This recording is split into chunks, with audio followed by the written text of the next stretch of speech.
రాష్ట్ర ప్రభుత్వం చేస్తున్న సర్వే పట్ల రాజకీయంగా కొన్ని భిన్నాభిప్రాయాలు ఉన్నాయి. మరోవైపు ప్రజలు సంపూర్ణంగా సహకరించడానికి సిద్ధంగా లేరు. అనేక సమస్యలు ఎదురవుతున్నాయి ఆచరణలో. ఎందుకు వస్తున్నాయి ఈ సమస్యలు? రాజకీయ పార్టీలకు సంబంధించినంత వరకు మౌలికంగా రాష్ట్ర ప్రభుత్వం తీసుకున్నటువంటి కులగణన సర్వే అనే ఒక ప్రయత్నం స్థూలంగా మంచి ప్రయత్నం, దాన్ని తప్పుపట్టడానికి లేదు. పైగా ఇప్పుడు అవసరం. అది రాష్ట్ర ప్రభుత్వం కంటే కేంద్ర ప్రభుత్వం చేస్తే ఇంకెక్కువ ప్రయోజనాలు ఉంటాయి. కానీ బీజేపీ అందుకు పూర్తి భిన్నమైన వైఖరి తీసుకున్నది. అసలు కేంద్ర ప్రభుత్వం కులగణనకు సిద్ధంగా లేదు.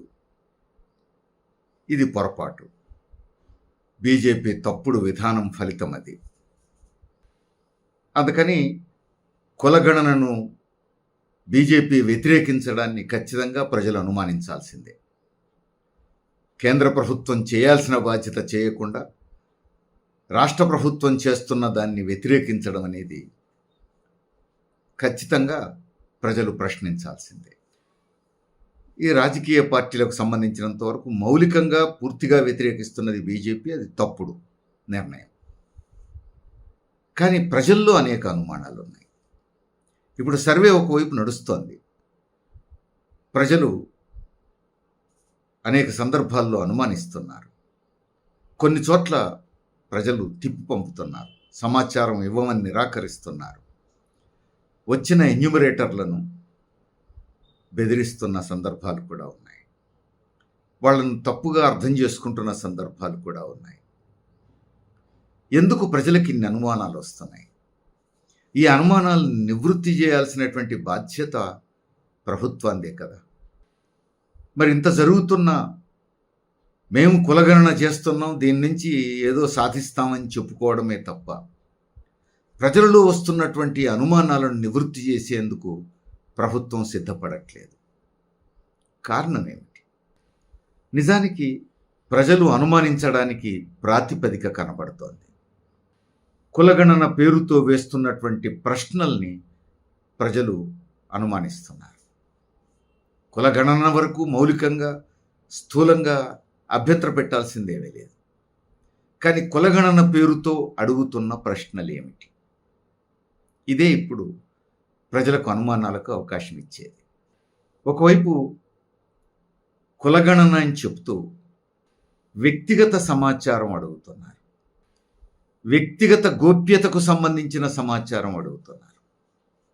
అవసరం ఏమిటి? కులగణనకు దానికి ఏమిటి సంబంధం అనే ప్రశ్న సహజంగానే వస్తుంది. ఒక కాలంలో రాజకీయ నేపథ్యం అన్నారు. రాజకీయ నేపథ్యంలో ప్రజాప్రతినిధులుగా ఉన్నారా, ఎంతకాలం ఉన్నారు, ఏ ప్రజాప్రతినిధిగా ఉన్నారు, ఇలాంటి వివరాలు అడిగారు. వాటిని అర్థం చేసుకోవచ్చు.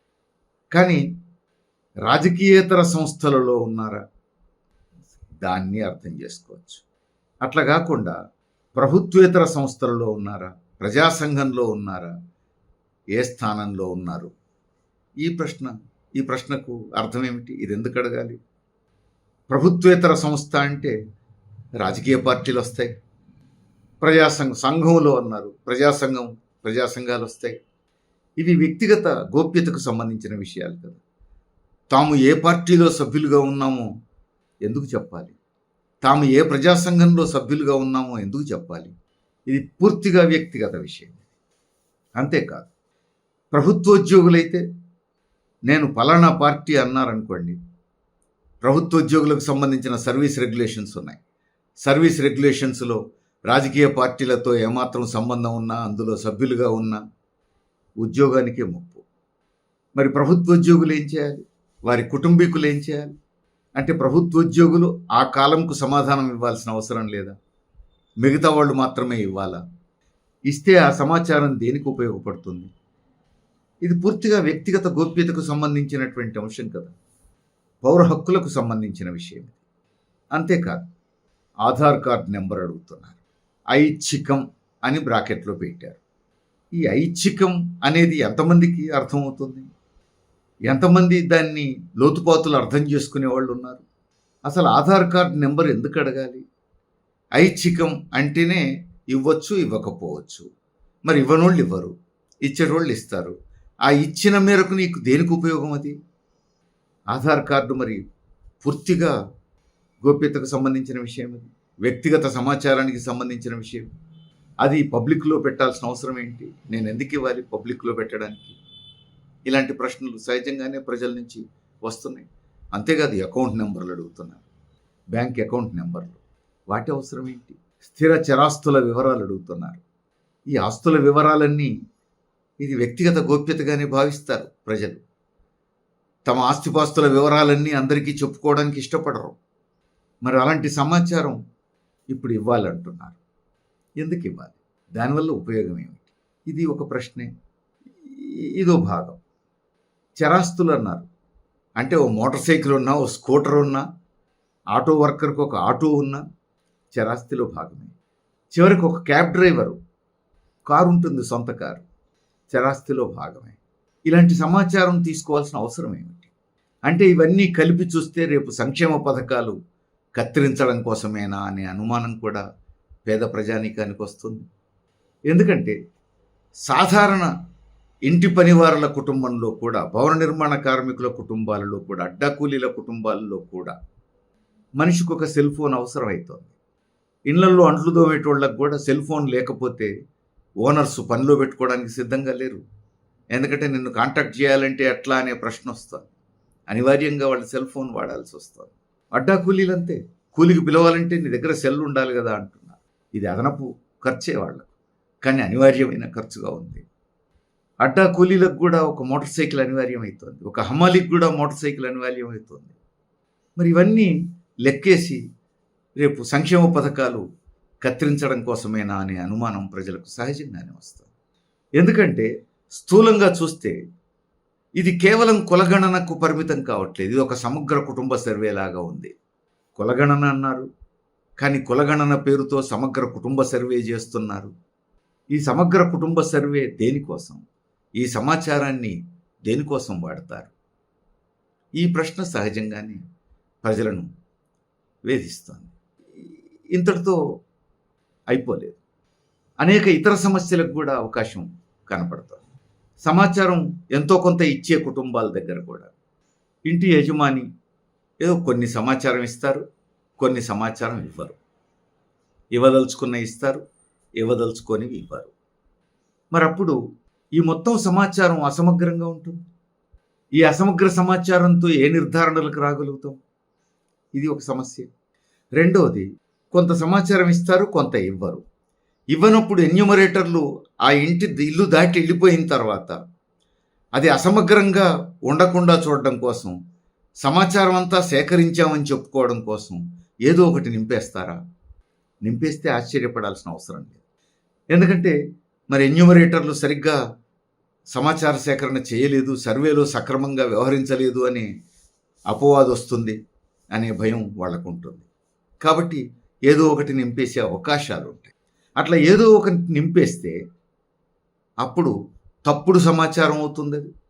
అప్పుడు ఈ తప్పుల తడకగా ఉన్నటువంటి సమాచారం ఆధారంగా ప్రభుత్వం ఏ నిర్ధారణలకు రాగలుగుతుంది? ఇదొక సమస్య. అట్లా ఏదో ఒకటి నింపేస్తే దానికి బాధ్యత ఎవరిది? ఆ కుటుంబ యజమానిదే బాధ్యత. ఇప్పుడు కుటుంబ యజమానిదే బాధ్యత, పైగా అదంతా ఆథెంటిక్గా యజమాని చెప్పిందే రాసుకున్నాం అనడానికి అవకాశం ఉంది. చెప్పని సమాచారం చెప్పినట్టుగా రికార్డ్ అవుతుంది. కారణం ఏమిటి? ఈ ప్రశ్నలన్నీ అడిగిన తర్వాత చివరకు కుటుంబ యజమాని సంతకం ఉంది. లీగల్గా చూస్తే దాని అర్థం ఏమిటి? చెప్పిన సమాచారం అంతా వాళ్ళు రాసుకున్న తర్వాత అదంతా చూసి దాన్ని ఆమోదిస్తూ సంతకం చేయటం. ఎందుకంటే సర్వే కోసం వచ్చిన వారికి ఇచ్చిన సమాచారం అంతా నేను నిజమే చెప్పాను అనే వాక్యం కింద కుటుంబ యజమాని సంతకం ఉంటుంది. నిజానికి ఆ పైన చాలా కాలమ్స్ చెప్పరు కుటుంబ యజమాని. కొన్ని చెప్పారు, కొన్ని చెప్పలేదు. ఖాళీలన్నీ కింద మాత్రం సంతకం తీసుకుంటున్నారు కుటుంబ యజమానిది. ఆ తర్వాత ఏదో ఒకటి నింపేస్తే కుటుంబ యజమాని చెప్పిన సమాచారమే నింపినట్టుగా లీగల్గా అదే రికార్డ్ అవుతోంది అక్కడ. అప్పుడు దీనికి బాధ్యత ఎవరు?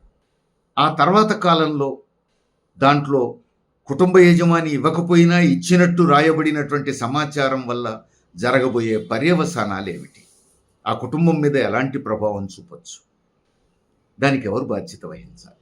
ఇవన్నీ కూడా ఇప్పుడు ప్రజలను వేధిస్తున్నటువంటి ప్రశ్నలు, జవాబు అవసరమైనటువంటి ప్రశ్నలు. మరి ఇంత జరుగుతుంటే ప్రభుత్వం వైపు నుంచి అనుమానాలు నివృత్తి చేసేటువంటి ప్రయత్నాలే లేవు. ఇది ఒక ప్రజాస్వామ్య ప్రక్రియ అని చెప్పగలమా? ఇది ప్రజాస్వామ్య ప్రక్రియ అనడం కంటే ఒక అప్రజాస్వామ్య ప్రక్రియగా నడుస్తోందేమో. పైగా దాని పర్యవసానాలు ఇబ్బందికరంగా కూడా ఉంటాయి కదా. అసమగ్ర సమాచారం లేదా తప్పుడు సమాచారం, కుటుంబాలు ఇవ్వని సమాచారం ఇచ్చినట్టుగా రిపోర్ట్ అయ్యే అవకాశం, ఇవి చాలా తీవ్రమైన విషయాలు కదా, తీవ్రమైన పర్యవసానాలకు దారితీసే విషయాలు కదా. అందుకని ప్రభుత్వం ఇంత మౌనంగా ఉండటం, వీటిని నివృత్తి చేయకుండా ఉండటం సమంజసం కాదు, సరైంది కాదు. ఖచ్చితంగా ప్రభుత్వం నోరు విప్పాల్సిన అవసరం ఉంది, సరిదిద్దాల్సిన అవసరం ఉంది, సమాధానం చెప్పాల్సిన అవసరం ఉంది. అందుకని అఖిలపక్షం వేసి అందరి ముందు పారదర్శకంగా చర్చ చేయడం కూడా అవసరం. చూద్దాం ఏం చేస్తుంది.